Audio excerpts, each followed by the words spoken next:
నమస్తే, this is శౌర్య. అశురెడ్డి అందరం కూడా చర్చించుకున్న అంశమే.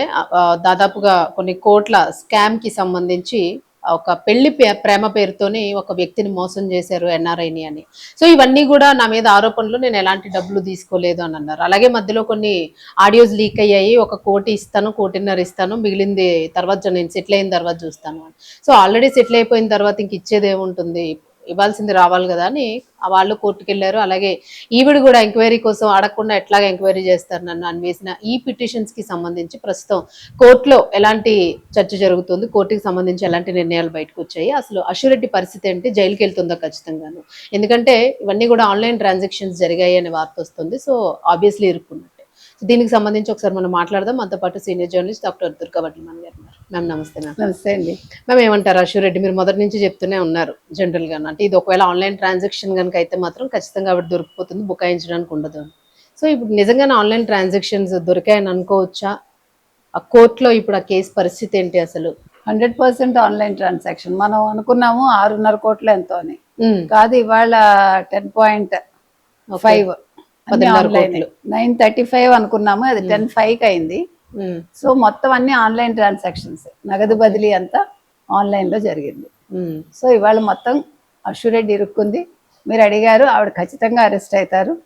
వాళ్ళు ఇప్పుడు కోర్టుకు వెళ్ళారు. అశురెడ్డి తల్లి యశోదారెడ్డి, ఈవిడ పేరు వెంకట అశ్విని రెడ్డి కొయ్య.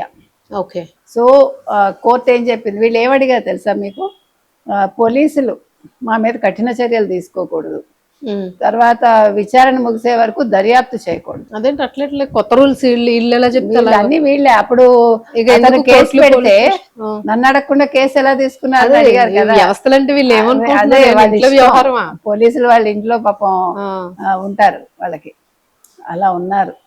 అంటే మనుషులకి ఇట్లాగా ఇది ఒక రకంగా వలపు వలలే కదా. అంతే, ఒక స్కామ్లు చేయడం, ఇది వలపు వల అంటే హనీ ట్రాప్ అంతే.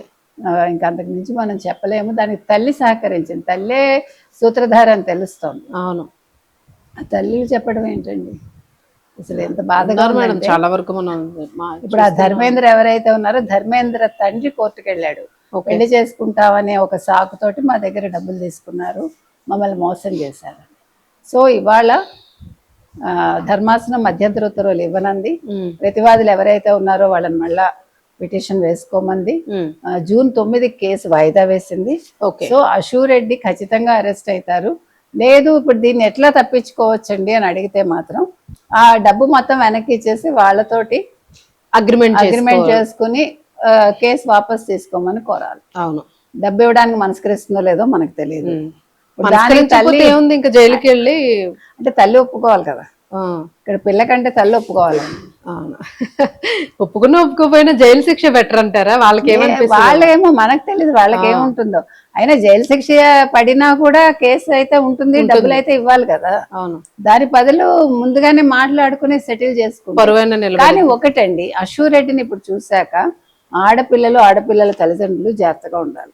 ఎందుకంటే ఇవి వింటానికి కూడా బాగులేవు.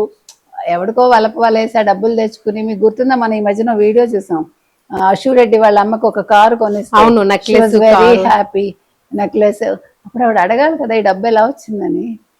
అడగకుండా ఎంజాయ్ చేస్తున్నారంటే మనిషికి డబ్బు విషయంలో ఎటువంటి పట్టింపులు ఉండవు, ఇంకా మిగతావన్నీ కూడా సెకండరీ అనేది అర్థం అవుతుంది. కాబట్టి ఇవాళ అశురెడ్డి కేసు అనేది చాలా మంది అమ్మాయిలకు కనువిప్పు కావాలండి. మీరు అంటే పెట్టి అట్రాక్షన్స్కి లేదు, ఇది లగ్జరీస్కి అలవాటు పడిపోకండి. మీ జీవితం మీరు జీవించండి. జీవితం అనేది ఒక రోజుతో అయిపోదు కదా. ఏముంది 4 రోజులు చెప్పుకుంటారు మీడియాలో, తర్వాత మర్చిపోతారంటే నష్టపోయేది మీరేగా. తల్లి చెప్పిందని తండ్రి చెప్పాడని చెయ్యొద్దు ఇలాంటి పనులు. అది ఆ పైన మీ ఇష్టం, మీ మనస్తత్వాన్ని బట్టి ఉంటుంది.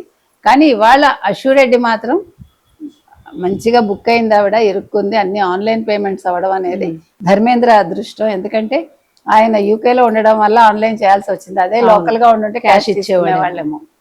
సో ఆ రకంగా ఆయన తప్పించుకున్నాడు అని అనుకోవచ్చు. తండ్రి తీసుకున్నాడు, తల్లి తీసుకుంది, చెల్లెలు తీసుకుంది, ఎక్కువ మొత్తం ఈవిడ తీసుకుంది. కుటుంబం వాడుకున్నారు.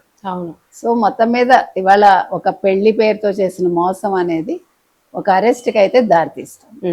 మేడం, ఒకవేళ ఈ 10 కోట్లకి సంబంధించి మా దగ్గర ఆయన తీసుకున్నాడో అప్పు తీర్చాడో అని అనడానికి కూడా ఎవిడెన్స్లు చూపించాలి వాళ్ళు, అంతే కదా. అసలు Reverse ఏం చేయడానికి ఉండదు, ఉండదు అసలు ఇంకా. అవకాశమే లేదు. అంత ఎట్లా వచ్చిందని తర్వాత రైట్స్ అసలు జరిగే లేదు, అవకాశం లేదు, ఉంటుంది. అసలు అలాంటి అవకాశం లేదు.